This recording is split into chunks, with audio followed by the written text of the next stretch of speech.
Hello, hello. How are you today? Make sure I'm all right. Let me go and fix my hair. I'm just playing with you. I'm really excited.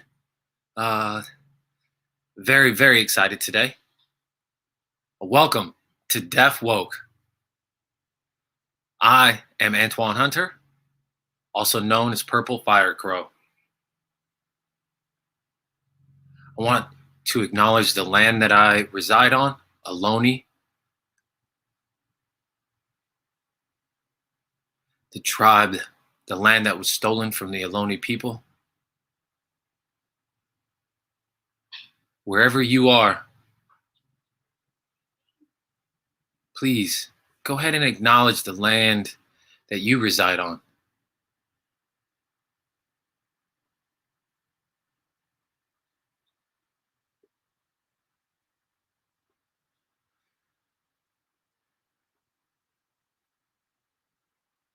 Again, my name is Purple Fire Crow, Antoine Hunter. I'm honored to be here with you today with my friend, Christopher Smith. But before we start, today, Tuesday, April 13th, 2021, I'm going to go ahead and have my interpreters show up. Where y'all at?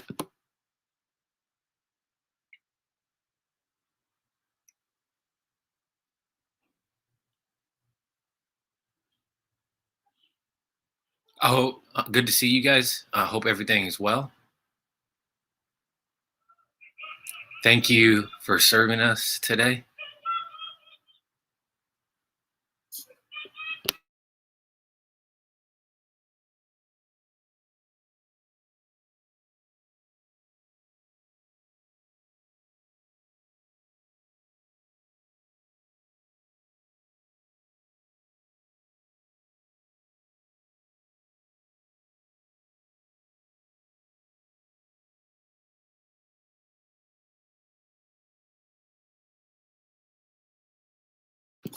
I am so joyful. Mr. Christopher Smith, Black, queer.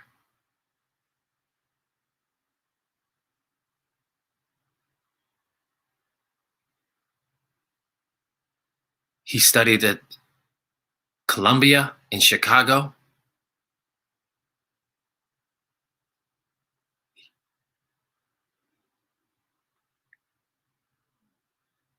He had a one-man show called Lena Me.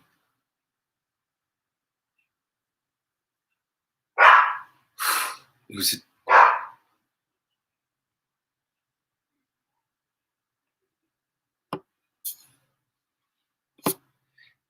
he's a hero.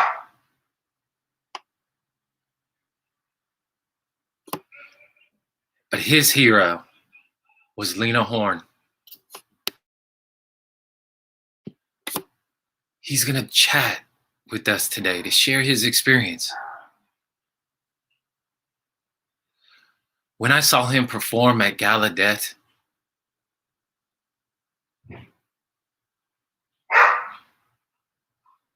what he told me, go ahead and be yourself.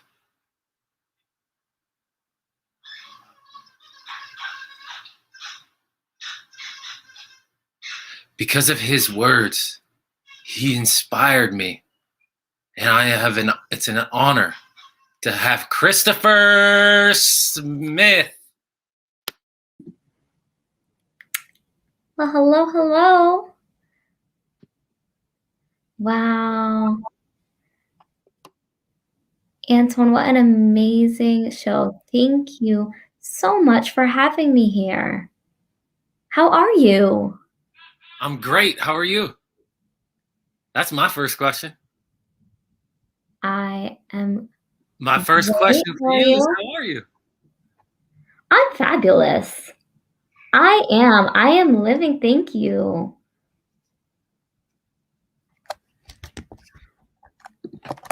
Where were you born?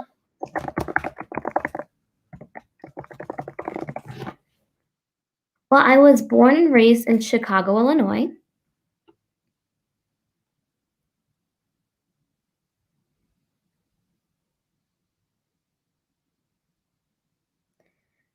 Being from Chicago was a rough upbringing. I grew up deaf and queer. Wow. And Black, the intersectionality of my life and living in Chicago wasn't the most welcoming of environments for me, especially my queer identity. I remember growing up, and even in my family as well. And mind you, I love my family, I truly do. However, they didn't understand who I was growing up queer and the environments that I was in at school. Well, question for you. Is your family hearing, deaf? Oh, that is a good question. My family is hearing. Yeah, they are. And I love my father. I love him dearly. But growing up deaf and having a relationship with my father, I just I remember growing up wanting to play with dolls. And my father not wanting that. He was stubborn in his masculinity and was insisting that dolls were only for girls. And even my mother said, "Oh, hon, no, no, no." And so I had to hide who I was, hide in a room alone in solitude in order to express myself and to play with the dolls and to do what I truly wanted to do. And that was my experience growing up. My family, eh, we still don't see eye to eye. It's their attitude is so ingrained, and they're unwilling to change their point of view.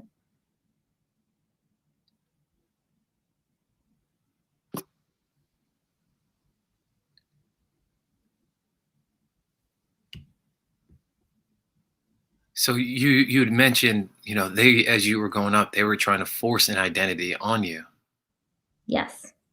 but that you had a femme identity. How did you get through day by day? How did you how were you so resilient? Good question.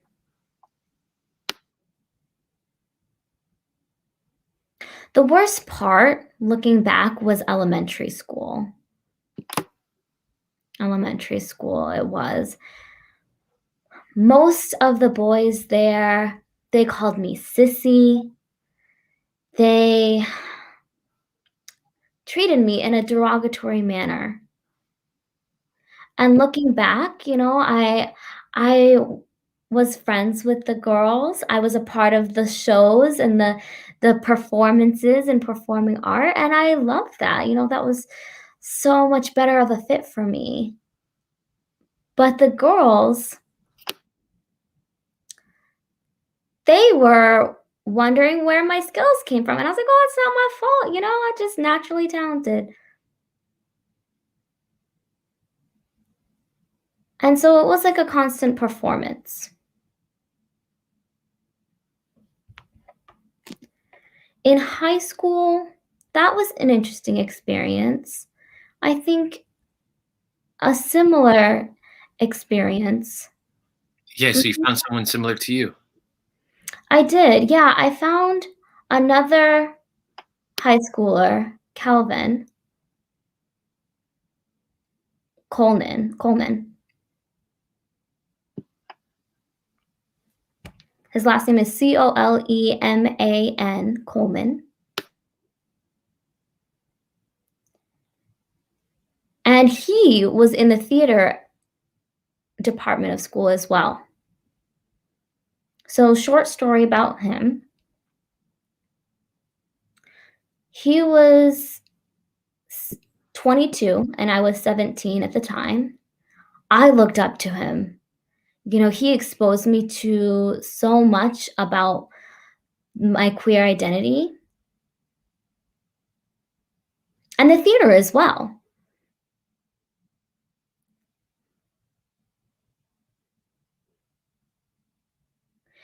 And it wasn't until he was 22 that some really bad, horrible things happened. He was murdered at 22. It was horrific. And I remember, I was in high school. I remember the last time that I saw him, I had a sense, but I remember that night, you know, that night we had an argument. A friend of mine showed up and he was crying. I said, "What's wrong?" And he said, "Do you know what happened to Calvin Coleman?" And I said, "No." And I was only 17 at the time. Remember, I was only 17. And, he told me and that's how I found out. So when what was the first thing you thought of? W- Would you think like, why? Can you say it again? Yeah, so when he passed away, what was the first thing that came to mind? Were you aware of why or No. It just happened out of the blue. I don't know, why, he wrote the student paper, and the Chicago Sun-Times, they, they published a piece, and his mom told me that he went to a bar, north side of Chicago, and it was a gay bar, so he, was out there, and around 3 or 4 in the morning, on his way home. Oh, wait, let me back up. Okay, I'm remembering more clearly now. Coleman lived in a bad area, a rough neck of the woods, and there was some rumors going around,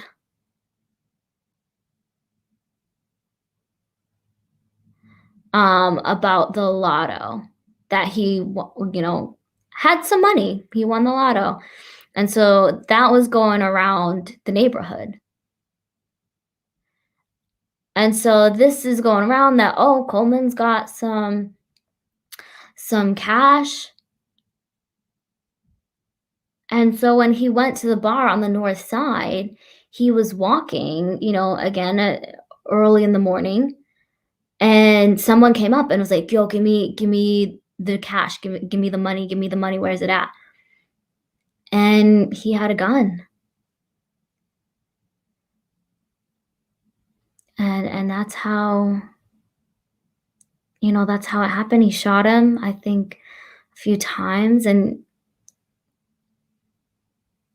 he stumbled he stumbled home. His mom heard what happened, and he stumbled home and fell, and that's how he died.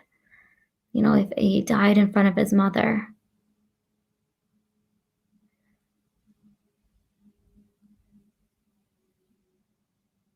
And at that time, when he stumbled in front of his mother,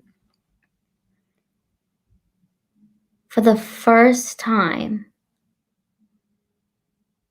he said, "Mom,"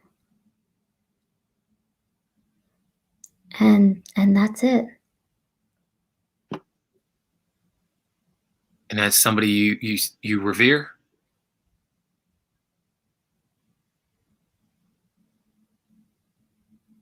and you keep that memory close. And after that, something changed. A role model was taken away from you. That is so sad to hear. So many heroes are taken from our world, on this earth, proud, having people uplift them, and then they're gone so quick. But they live now in your heart, and now you're day by day proud to be a queer man because you had that inspiration. Is that, yeah? Do I have that right? Always.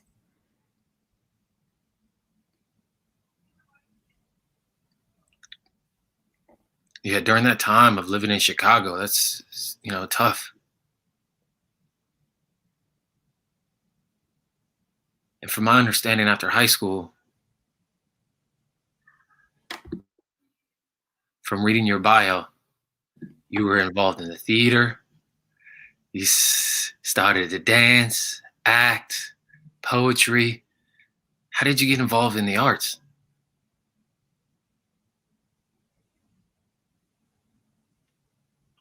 Well, that's interesting. After high school, I joined a program for Black, Deaf, no, sorry, Black, Deaf, and Hearing theater program. It was called The Sixth Sense. And it was this, yep, this sixth thought. Yep. And so that's how I got involved in the theater. It was a specifically Black group. And so I got started in that group, and Coleman was one of the first members who was a part of that group early on in its founding days. And there was a Black woman who was hearing. She was the director of a company called Charlotte. I forget the rest of the name. Her last name was an African last name.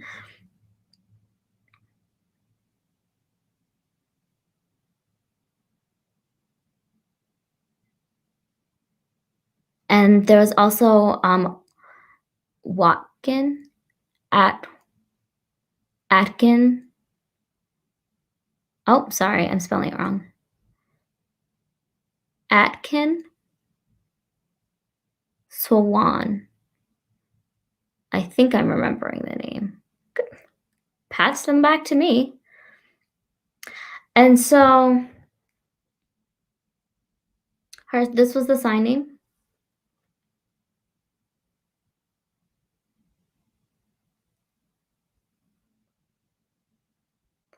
And the sign name was because she had large boobs. I know. So she was the director of the organization. She pulled you in, and that's when you met Coleman, and you guys, kicked it off, and you guys got really involved in the theater. Did you have a large role, being that you were deaf? Well, it's interesting. When I joined the group, I wasn't really anybody at the time, I was kind of a nobody. I was, having small roles. I was a fly on the wall, kind of just observing what's happening around me.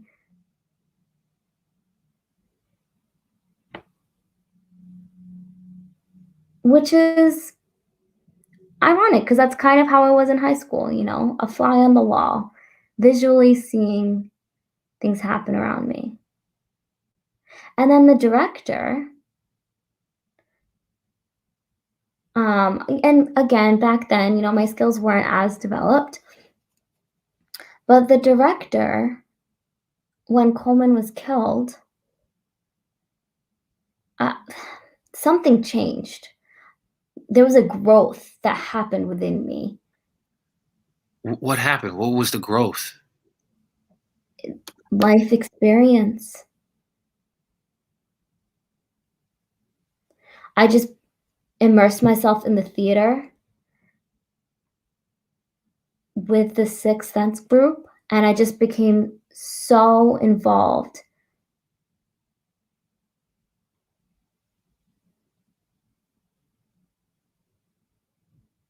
And the reason why I became so just immersed in the group was because of the pain that I had so deep within me. I couldn't just go on as normal. I had to find a way to express that.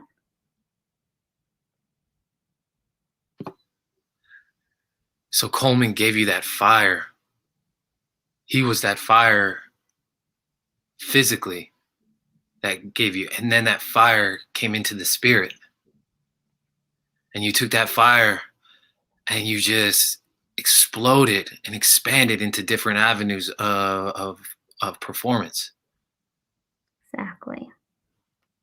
Let me tell you. So I was watching Lena. I think this is right. Lena. I was watching the actress Lena. I know Coleman was your role model. Was she your role model as well?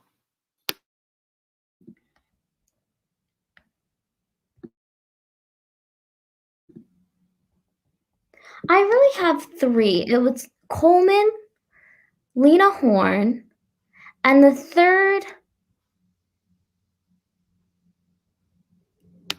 is Cagney. Oh, let me back up.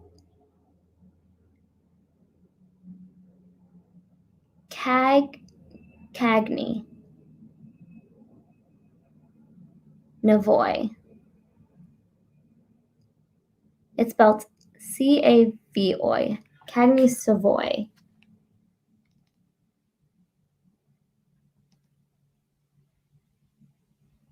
Savvoy. Savoy. And the last name is Perkins.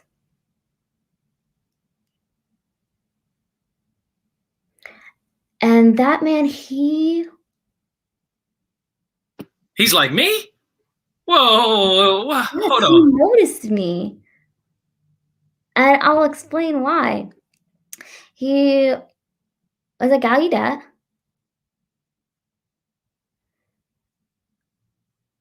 And when I first went into Gallaudet, I went into the studio and I saw this thin, beautiful black man. Thin, thin, thin, thin, thin. Dancing alone in the studio. Beautiful movements. So fluid. And I said, who is that? And he just continued, unbothered by my presence, just continued. And then made eye contact and said, who are you? And I replied,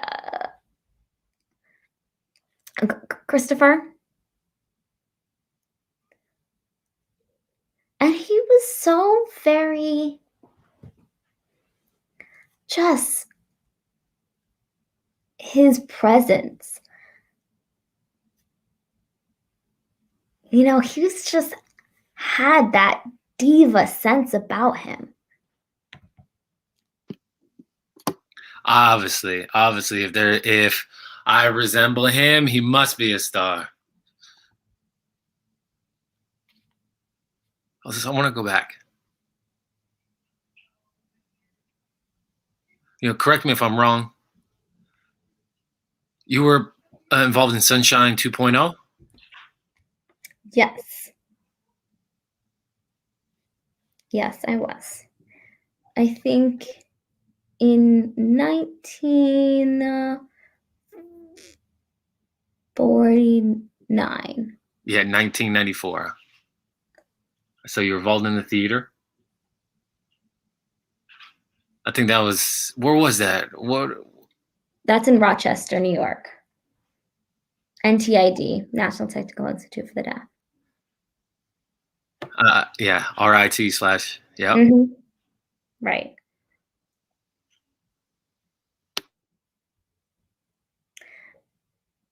And you have to mention it because he was one of the only Black members. I think that there was some Black members before me, but very few and far between. And they toured. He was involved in the touring. I'm trying to remember what town it was. It was in a different state. But first, let me start with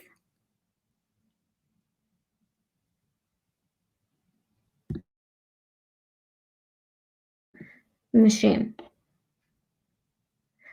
Now, we were in another state. We performed a show.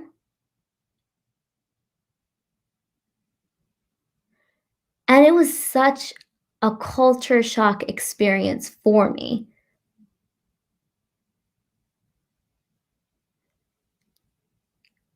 Some of the other performers were saying, I'm so used to seeing just old white men, 70s, 80s, 90 years old. And they said to have a nigger performing was, wow. They couldn't believe it.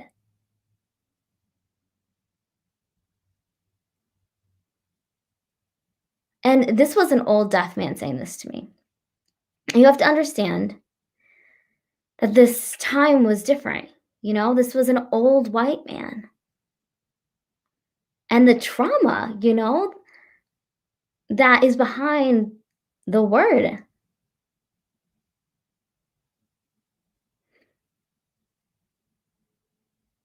We went to Maine as well, part of the tour. And it was a deaf school, all white students. We went in, they were giving a workshop, and the white kids looked shocked. A black man, a black man. And so they just didn't know how to react. It was like they were reaching out their hands, wanting to like touch me. That it was just, and I had to say no.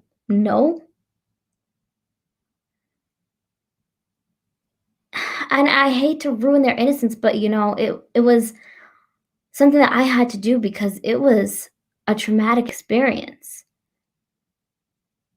Really painful. I definitely want to touch a little bit on what you just mentioned. I want to clarify.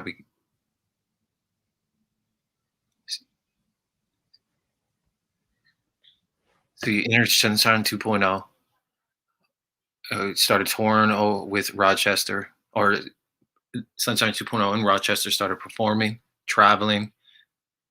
You're one of the only Black actors. And you were traveling around the USA. and one town just didn't identify that you were deaf, but rather than kind of labeled and kind of use that N word. That is, and then you went into a different to provide a program, a workshop for children to And I engage was so naive at that time. those children had never seen a black deaf actor. They wanted to connect. Oh, the fact that you're beautiful and you're human, but you Yeah. kind of put up that barrier, that boundary with the kids, their innocence, and not understanding what they may have done wrong.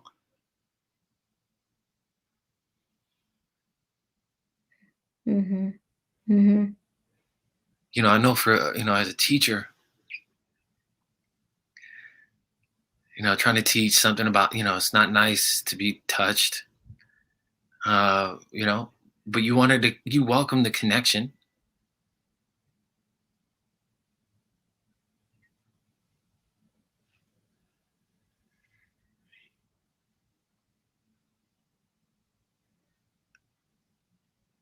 So there's a story. Arthur Mitchell, he traveled across the USA. He was one of the only black dancers involved in that company. I can't imagine being not only the only black deaf, or being not only black but deaf as well. Segregation was prevalent. Having to be segregated in the restrooms or in the group that you were with. If you had to be segregated, if you went to a restaurant, did you have to sit by yourself amongst the other white deaf performers? Is that something you experienced? You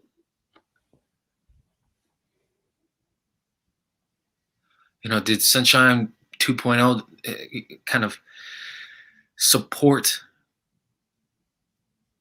being together? What was your experience? Well, it's interesting that you bring that up. During the tour,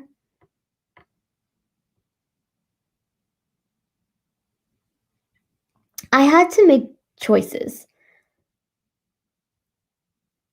Either I can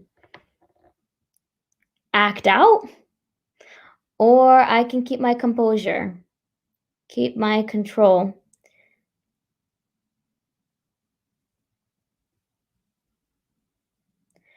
And I had to remember that I was a representation of the group, and I didn't want to have a poor reflection in front of the students. Oh, okay.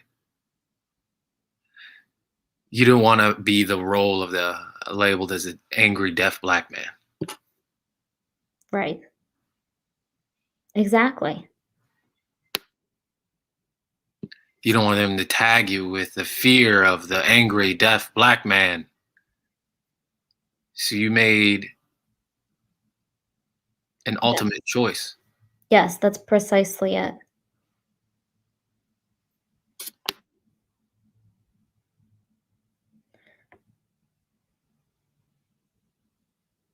I played it as though everything was fine, and I had those choices, and that's how I decided to approach the situation as a reflection of something bigger than myself. It was just kind of a way to meditate to get through. You have one option. You trying to figure out how to be a model to the children while suffering all of the pain and the resilience.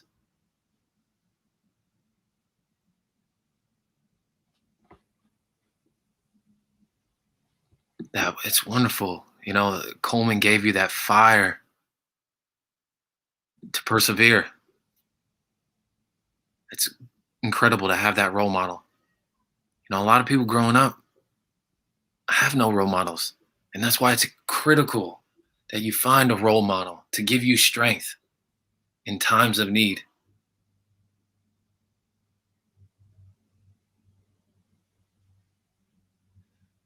And it's incredible your story that you have sharing with us. Can you share a little bit about the Lena performance?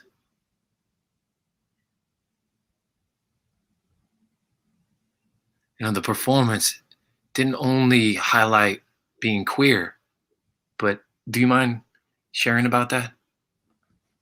Not at all. So rewind to the young version of myself, about 7 years old.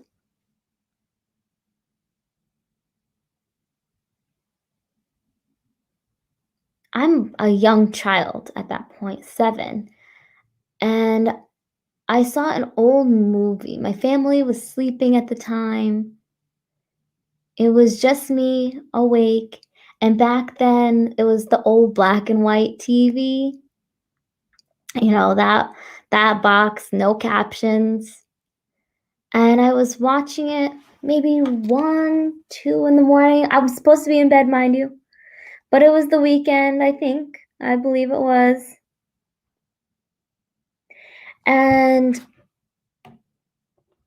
stormy weather came across that screen.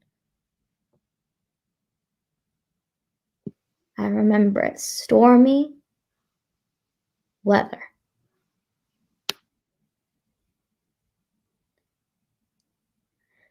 And so that was the movie that was playing at 1 or 2 in the morning, and that was where I saw Lena Horne for the first time.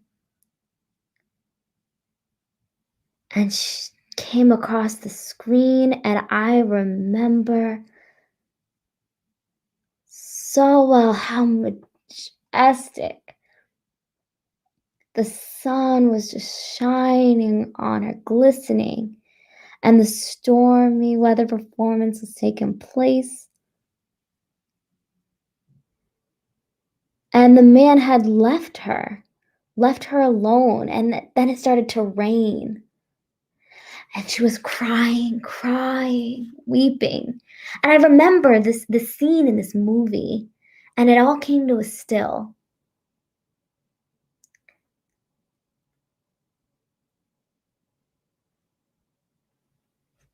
And I remember as the movie came to an end, mind you, again, I'm 7 years old.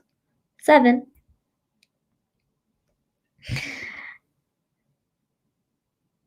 And I asked my mom, "Mom, these earrings."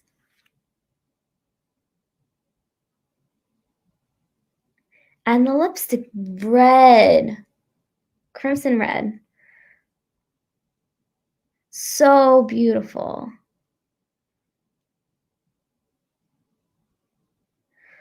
I put on these earrings, I put on the lipstick, and the grace that I felt,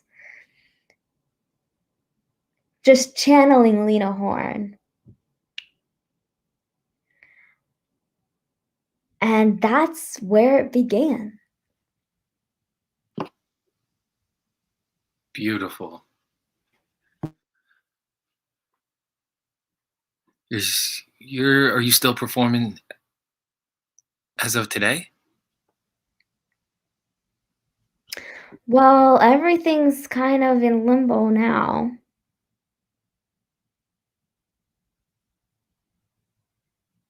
Lena and Me, the show,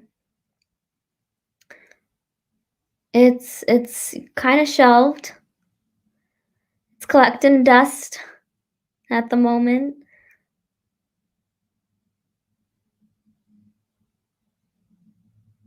But, I'm ready for a performance again.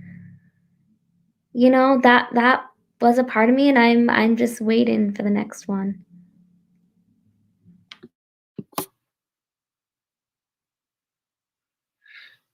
Before the show, Lena, before you performed, you were a dancer, actor, and then what happened? You were struck with MS? Yes, I grew up, I was dancing for about 25 years, dancing, theater, this and that, and back Hold then, on, question for you. What genre of dance? Modern? modern, What about predominantly jazz? modern, and mixed as well.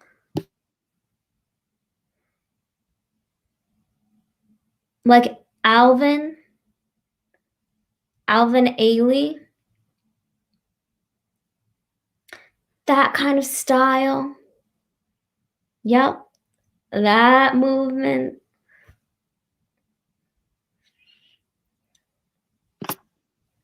So you were performing, dancing, 35 years. Yeah, and I remember I was in Michigan. I was doing a dance. I was 45. I was running a workshop there. And I remember Rosalie. Mhm, mhm. She was there from the beginning. You know, she was there, and I was giving a workshop. I was going 5, 6, 7, 8, and then all of a sudden, boom! What are you class? Everyone was looking at me, and when I came to, I was, what happened? They brought me to the ER and did a plethora of tests and came to the diagnosis of MS, multiple sclerosis. I said, MS, well, you know, What needing is, more information. yeah, what is MS? Um, layman's terms, a simple definition is that the nervous system, the nerves that run throughout your body, is disconnected from your brain, and it weakens the body. So typically your brain would send signals throughout your nervous system, which controls your body. And because those are weakened and disconnected, then your body weakens. Did you just stop dancing? Was that it for you? I thought it was it. I thought dancing, was on the shelf, and I was laying in the hospital bed for about 2 weeks wondering, what am I going to do?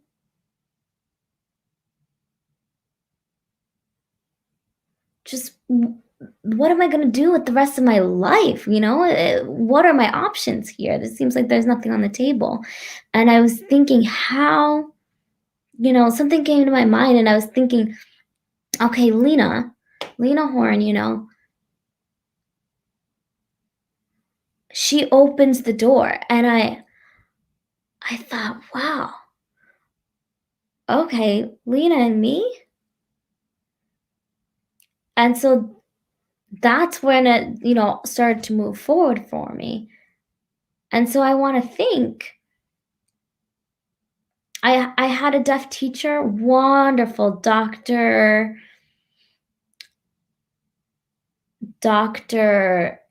Thomas.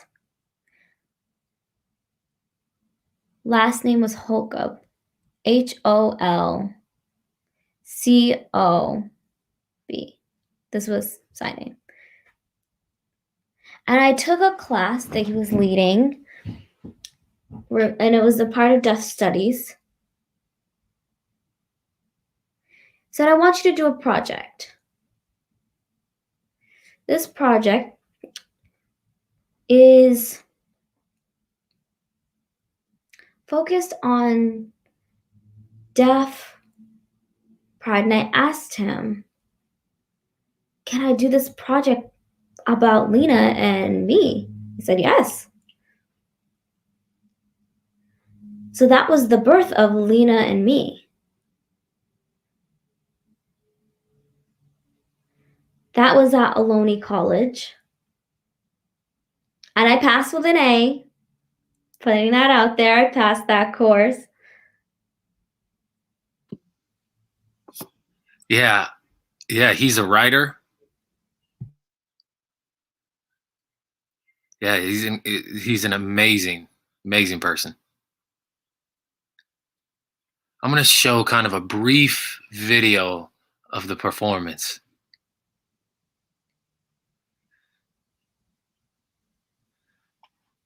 I think it's from Deaf Live page. Who owns that? Matthew Moore. Yeah. So I'm gonna go ahead and show the people. Go right ahead.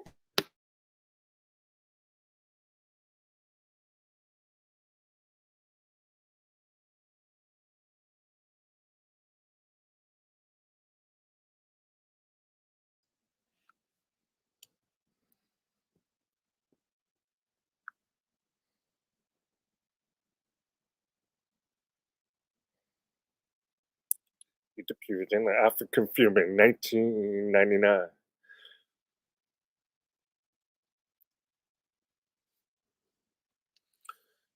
Master Infinity Mercy. With his one-man show, Lena Me, he educates and tickles his audience. I have health issues. Most of them wrote it's been 10 years that I suffered from MS. But the show must go on. So I continue to go through my life despite my obstacle. Now I'm here for my own show. Whoa. Yeah.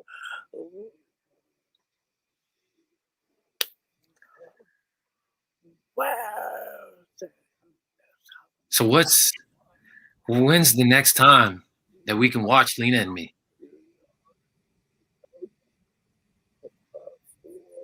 I remember you applied for a video festival.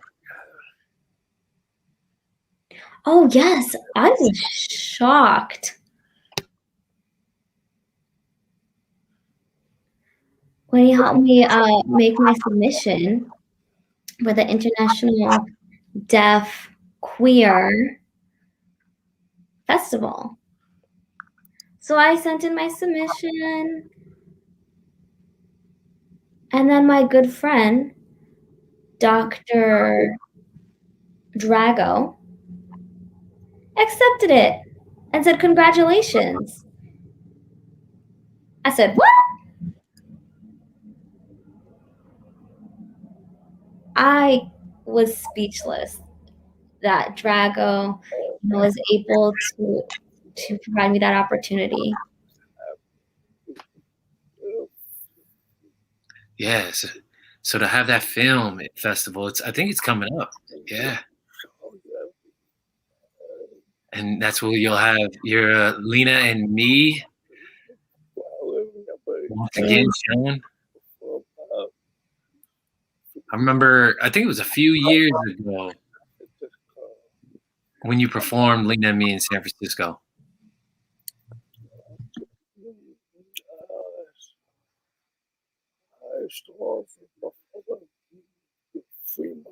Now, I saw the performance early on in Fremont. I think if my memory serves me right, it was at the Deaf Community Center. That's right. Oh, And you had the opportunity to stretch out the performance. And so everyone, you guys have got to see that show to see something that's authentic. Lena and Me is about being Black, your struggle, a way in which that you wanted to be free, and you found that through the design, the music. And so when I saw it, It was destined to come to San Francisco for Deaf Louder.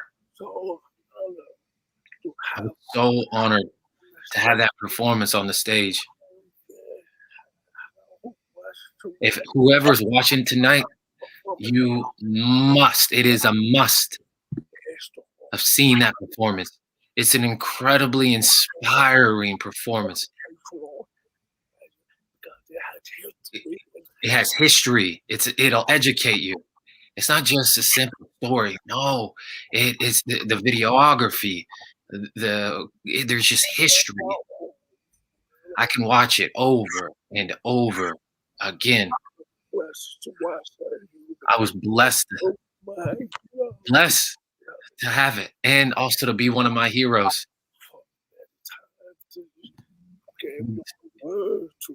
You've given me so many words to persevere.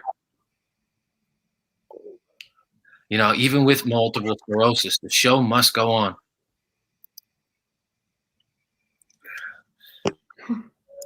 Yes, it must. Oh, I hold it so dear to me. So that Sam, I have a question for you. Yes.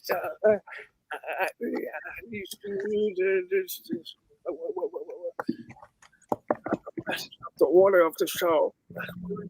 Please, the game show for you. Okay.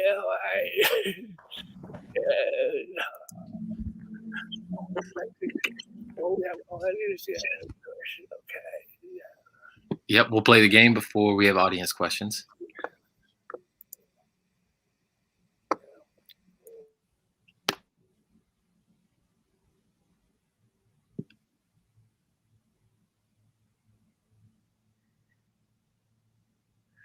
You know what? Should we have the audience ask questions first, or go ahead and play the game? Oh, honey, let's go.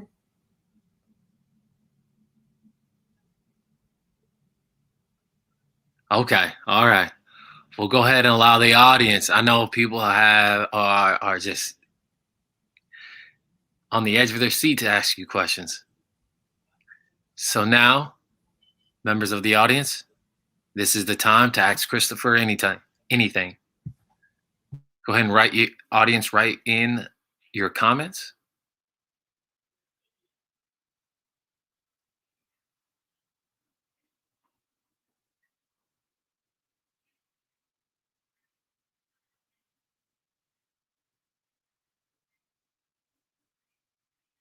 It seems some people are interested in the game show.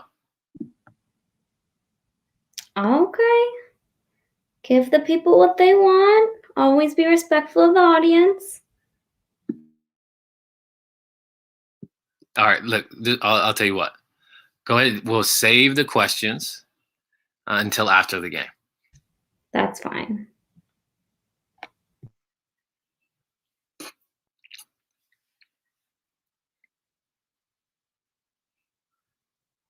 Are you ready? Okay.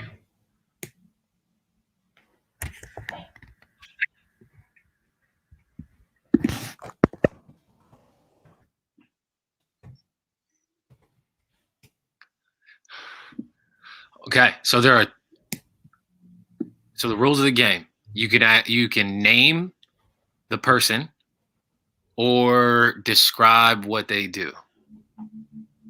Okay. Oh. Visual description: picture of an African American female, low cut hair, wearing a white V-neck shirt, looking artistically at the camera. My sweet friend, Michelle A. Banks. She is, I tip my hat to her in such respect. Yes. She's an incredible actress, writer, director, producer, founder of an organization, VOCA. She was in the series Soul Food. Visual description: a picture of an African American female appears in her light brown skin, leaning back on porch, its arms and glancing to the left to look at the camera, smile. Who is she? Oh, Theones? I believe she was in Deaf West Theater in their River production. I think she had a role in that. Trying to think of her name. I think it begins with a T. T something. T. Ah, yes! Yes, I remember. I knew it was a T. Yep, she was involved in Spring Awakening. She's an actress, amazing actress.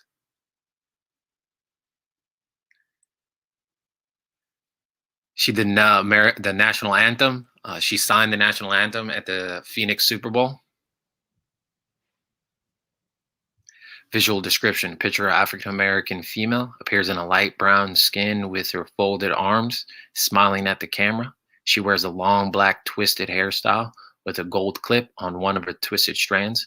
Blue navy suit jacket with a nice multicolor in cream, brown blue printed V blouse. Who is she?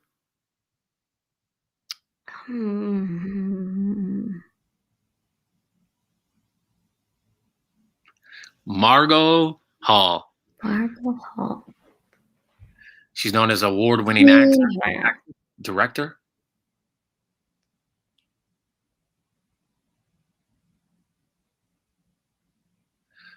You know the old theater, the old Lorraine Hansberry Theater? Of course. Yeah, she graced the Bay Area, that area, for 30 years. And now she's got a few shows on Netflix. Was she on the TV show recently about the Lorraine Hansberry Theater? Okay, yes.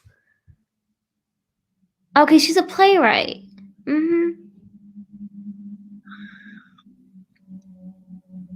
Yeah, she's an incredible person. So for our next person, a visual description is a picture of a female African-American, appears in a black and white photograph, smiling at the camera. She has a black curly short permed hairstyle, wearing in a black jacket and a med stud earring on her right ear. Who is she?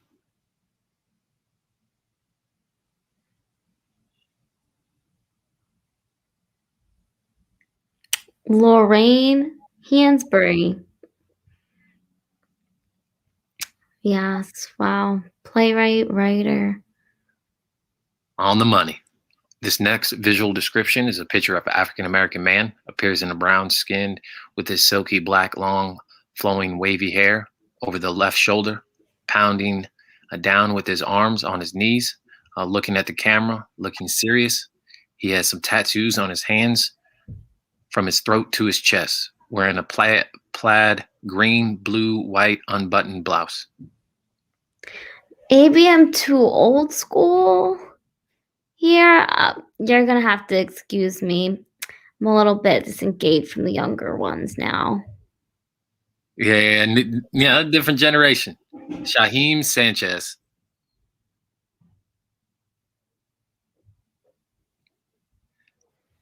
Yeah, he's a dancer, a choreographer, and he uses a combination of sign language and hip hop. He's popular on YouTube and called AJ Plus.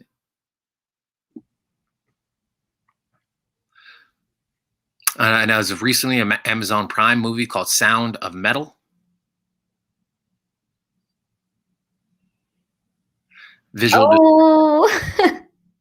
Picture of an African-American man appears in a brown skinned with his low-cut blonde haircut, 2 white diamond stud earrings, black trimmed beard goatee, and wears a black suit jacket with a striped bow attaching to his white closed collar shirt. I worked with him many, many years ago. Aaron, and his last name is escaping me, but I know his first name is Aaron. Yes. Yep. Aaron Last name Loggins. Yeah, lives in Chicago or lives in Illinois. And now living in Washington, D.C. He's an incredible actor, model, motivational speaker. He was also a member of signing the national anthem at a Super Bowl. And he was alongside the singer Gladys Knight, singing the national anthem and America the Beautiful.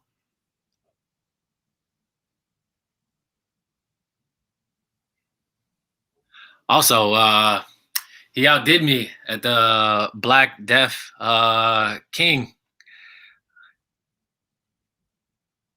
So yeah, he's Mr. Deaf International in 2014, and he outdid me. Wow, what growth he's shown. Oh, I know you know her. okay, hold on.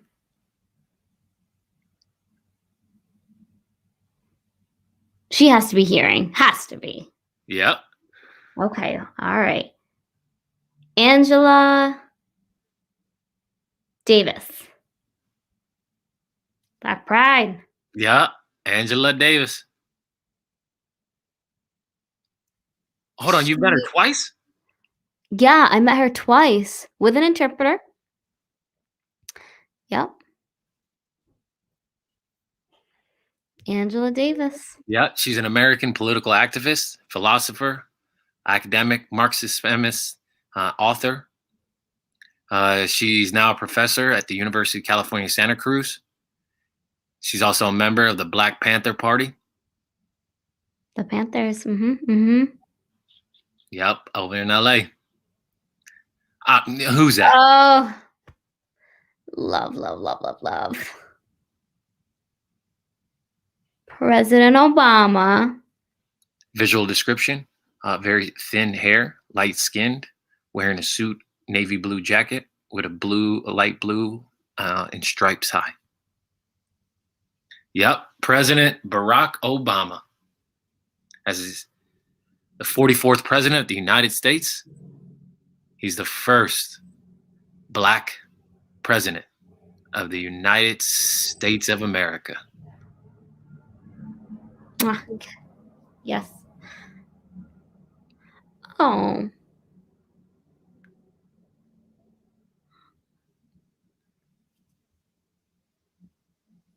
The interpreter screen froze. Yep. Dr. Angela. What is her? Oh, what is it? Oh, I don't. Oh. I know she's Carol's sister. I know.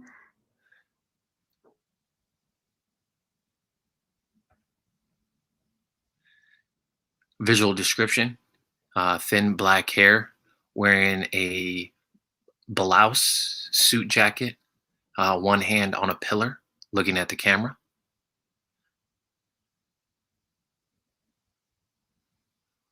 Hold on. Oh, hello. I met her in person. I met Debbie Allen at Columbia in Chicago. I met her in person, face to face, with an interpreter, of course. And I asked her a question. I said, Debbie. She said, what's the question? I said, what's your motto? Just something that's always just at the forefront of your mind.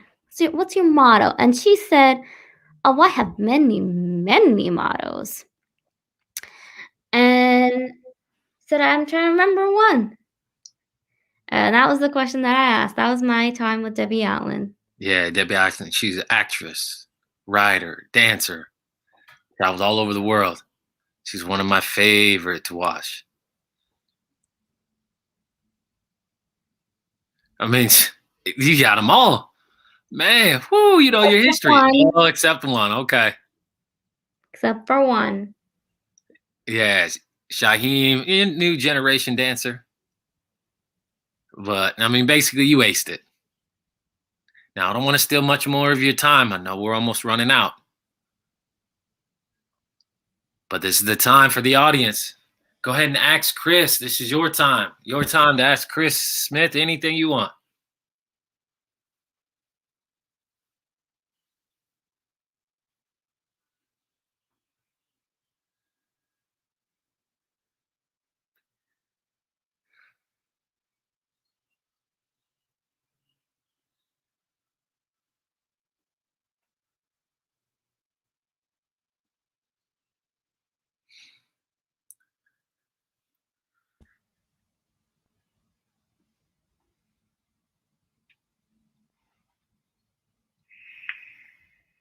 Even if there's no questions, that's all right. The question is, can we come to your house, eat some good food while you tell us your stories?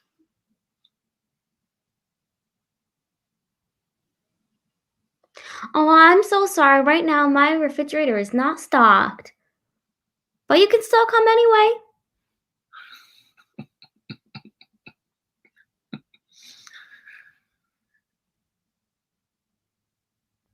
Oh, hello there, Philip. Oh, the statement is, I watched your show, Plants. What's the best advice for a new platform? For a new plan? For a new planter, I think? I think you have a plant show, right? Well, oh, let me think of it. I had a cooking one. That was mildly successful. And then I was thinking about putting one in the works. So thank you. Yeah, I think it'd be great. You could teach people about plants, how to care for them. Yeah. Mm-hmm. Question: who is your favorite dancer and musical artist?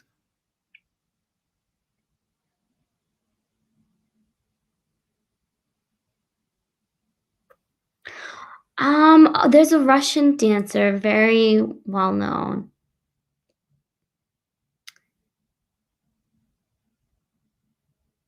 Milho? Oh, I don't even know how to spell it. Oh, I'm so embarrassed. Oh, That's all right. That's all right. I know the initials are MB. But from the movie White Knight,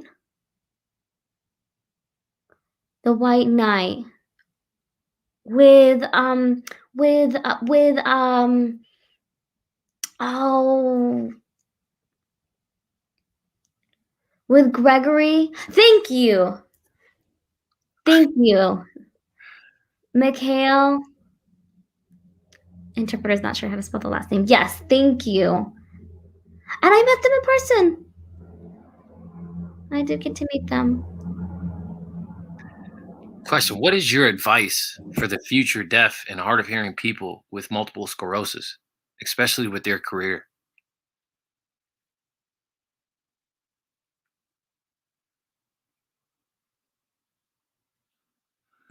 Fabulous question.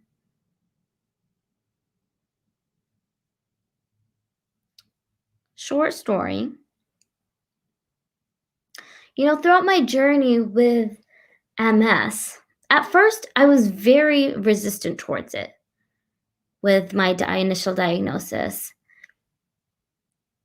I didn't want it to affect my life in any way. I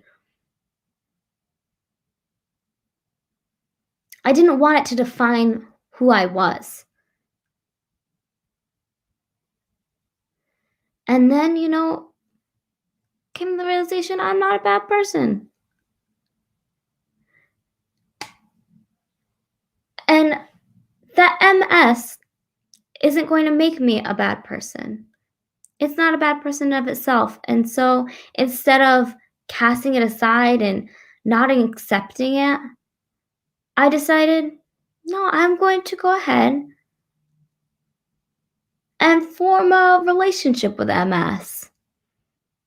We're going to work together. It was a spiritual reckoning that I came to.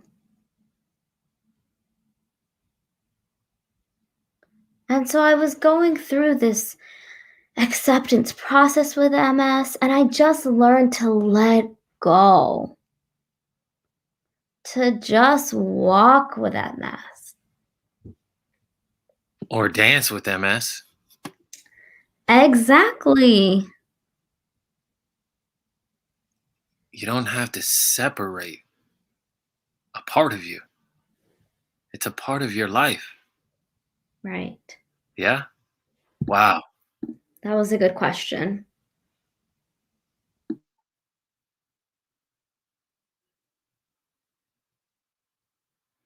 So the question is, if you can travel anywhere in the world, where would you like to go? Patty. Where? Paris. Oh, Paris.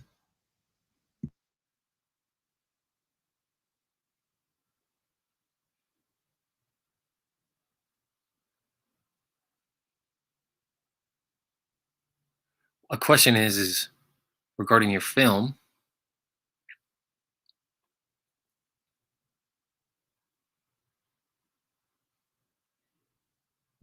Thank you.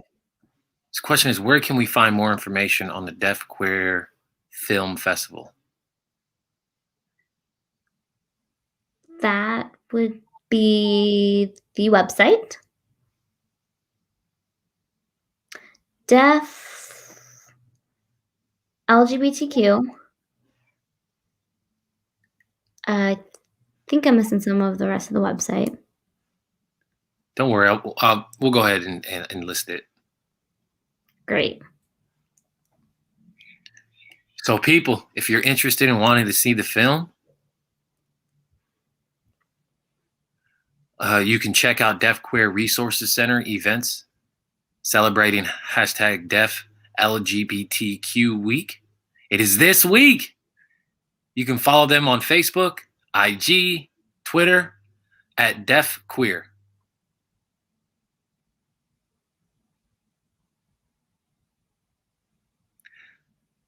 And Christopher Smith's video will be presented there as well. And it's an incredible show.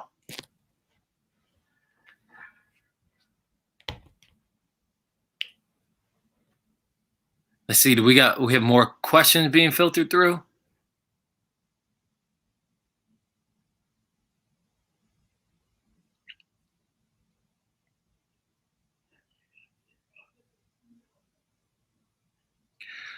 I know you said you shelved Lena and Me for now, but you got a lot of things coming up. You know, maybe a plant show. You know, what is next for you? Well, I have 3 different projects going. I have my cooking with Christopher. I have the plant show as well. And then Lena and Me. So between these 3 projects, I'll go back and forth. Definitely keeps me busy with things to do. That's right, Chris. You never stop.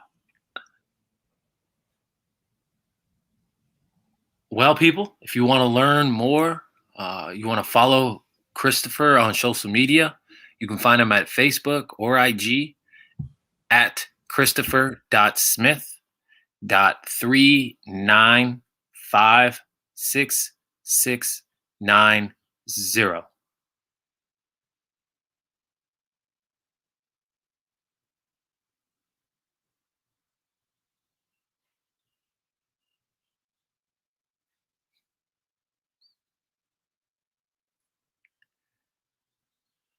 So that's where you can continue asking questions, diving into history, engaging in his rich experience.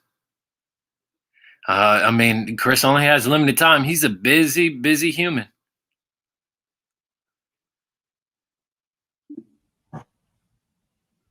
Question is, where can we find your cooking and plant show?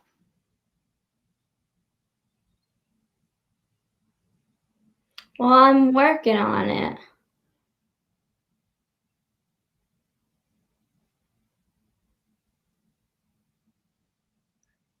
Do you have any final thoughts that you would like to share with the people?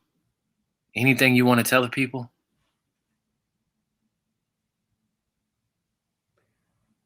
My parting words, go with the flow.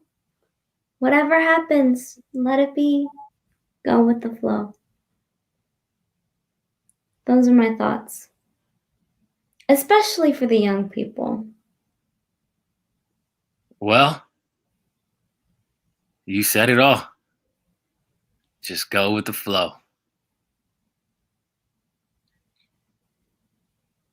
Christopher Smith, what can I say? It's honored to have you here at Deaf Woke. I'm incredibly blessed that you've been open to sharing your resilience. Thank you so much for having me here. It was such an honor and privilege to be here. Love.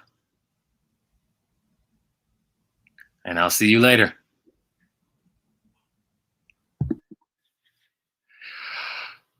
Oh, wow.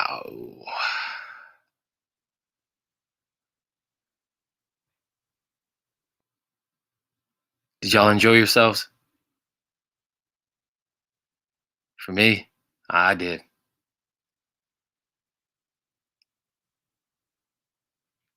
Christopher Smith. Just let y'all know he is incredibly humble. Wait, did you have some words that you wanted to share, Chris?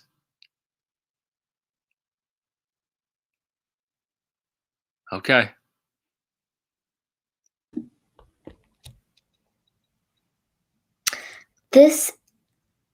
Wow.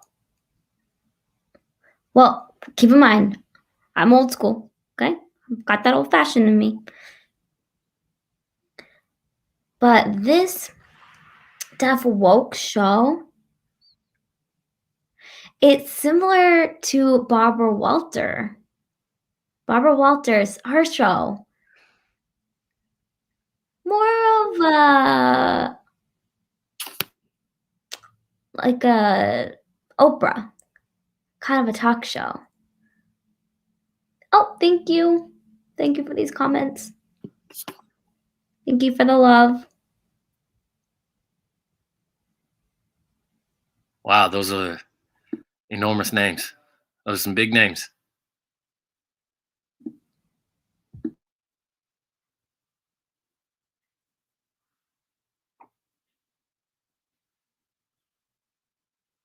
I'm honored. Wow, to be in the lights of those names. I'm humbled to have Christopher Smith on this show, sharing his story, sharing his truth, his experience in life. It's not always pure, beautiful, and night, and and light. His tragedy, who he looked up to, revered, Coleman, who was murdered, who gave him that fire, physically gone, but gave him fire to go on, to get involved, to be a representation, to be a role model for others. Representation is paramount. Role models is critical. It will have a profound impact on your life. Hearing, deaf, BIPOC children, blind children, seeking someone like them where they can mirror what their future could look like. That's why role models drive you. So whatever you are and whatever you're doing in your own life, you can be. Chris is living proof that you can strive. You can feel more connected, feel more alive. where children look up to somebody who they can be. We need to uplift our children. So thank you all for watching this evening. Thank you so much. I want to say thank you to Christopher Smith. Thank you to the interpreters. Thank you to the audience. Thank you to Hal Round, Drop Labs, and of course, you for watching. Thank you so much. And if you enjoyed this, come on now, go and like on Urban Jazz Dance Company's page. Go. Like. Please subscribe to our YouTube. Tune into our Facebook page. Oh, I can't forget about Pop Fish. Thank you for the Deaf Woke t-shirt.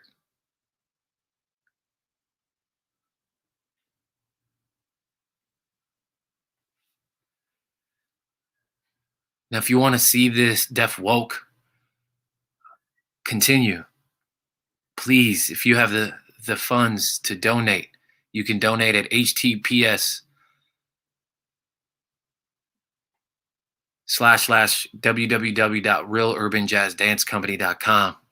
Fortunately, this show does not run free, so we have a lot to offer. And we need, keep this hashtag stopped Asian hate, stop the white supremacy.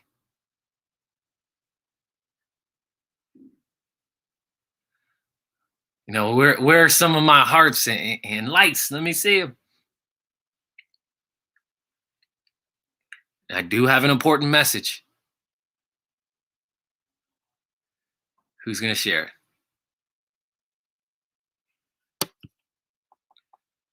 Hello. I'm excited to announce applications for the Bay Area International Deaf Dance Festival in August of 2021 are open. This year, Deaf Dance Festival will be virtual again. We are accepting applications from dancers, actors, theater groups, artists, musicians, and all the likes. Whatever you like to perform. The purpose of this is to present your work. If you're interested in joining, you're welcome to apply. The application form can be found on our website.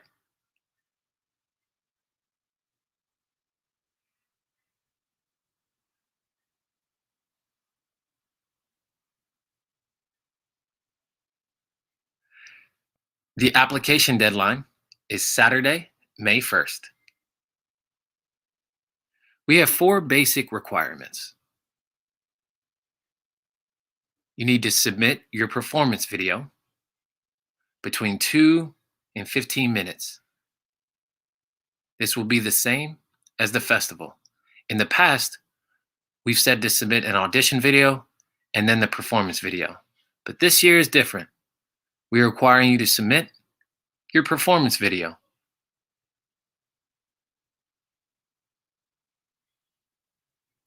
At least one member of the group is deaf or hard of hearing. For example, this could be the choreographer or a dancer in your group.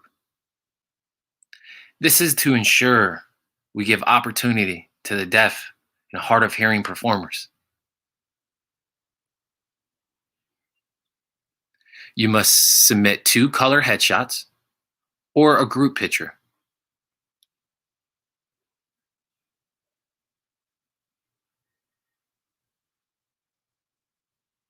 And this can be uploaded in the form.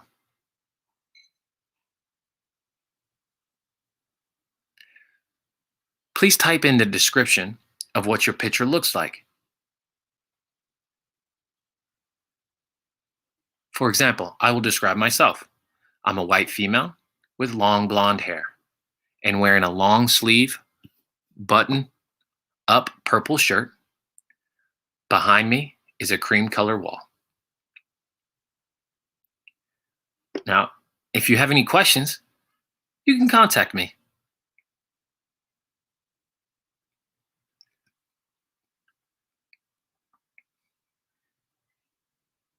Remember, the deadline is Saturday, May 1st. Looking forward to receiving your applications.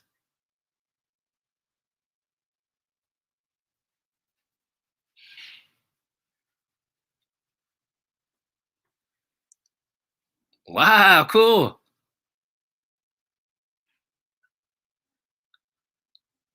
I think one person had an interesting question. Is this live? Yes, yes, it is.